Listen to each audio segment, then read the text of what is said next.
Imagine a time when India was fragmented, vulnerable, and shadowed by chaos. In the 14th century, invasions had devastated ancient kingdoms, and the spirit of dharma seemed on the brink of extinction. But deep within the forests of Sringeri, a sage meditated, not on conquest, but on restoration. His name?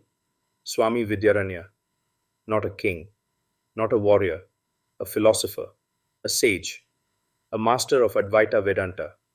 Yet his wisdom would ignite the flame of one of the greatest empires in Indian history, the Vijayanagara Empire. The story begins when two brothers, Harihara and Bukka, former commanders in the Kakatiya kingdom, lost everything. Captured, converted, then disillusioned, they escaped back to their roots, desperate for guidance, and they found themselves at the feet of Swami Vidyaranya. Here, beneath the canopy of timeless trees, the monk spoke, not of revenge, but of dharma. He reminded them of the sacred duty to protect the land, to uphold truth, and to rebuild, not in anger, but in clarity. You are not merely rulers, he said, you are instruments of a greater order. Swami Vidyaranya, steeped in the non dual teachings of Advaita, taught that beneath diversity, all is one, and from that wisdom emerged a practical vision, a kingdom rooted in truth, valor, and culture. With his guidance, the brothers crossed the Tungabhadra river and in 1336 founded a city. That city was named Vijayanagara, the city of victory. But this was not just a city of stone, it was a spiritual stronghold. Temples flourished, art, music, and philosophy thrived.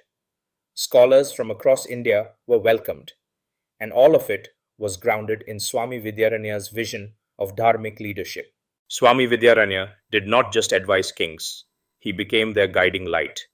As the 12th Jagadguru of Sringeri Sharada Peetham, he used his influence to ensure the empire remained aligned with spiritual wisdom, not just military power.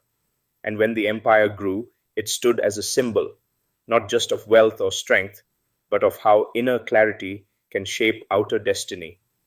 This was the vision, not to escape the world, but to uplift it through wisdom, that when guided by the eternal, even the temporal can become sacred. Today, Vijayanagara's ruins whisper stories to the wind, but the legacy of Swami Vidyaranya lives on, not just in stone, but in the soul of a land where philosophy once gave birth to an empire. The mind that is still is the mind that rules. True kingship begins within. If this story moved you, share it.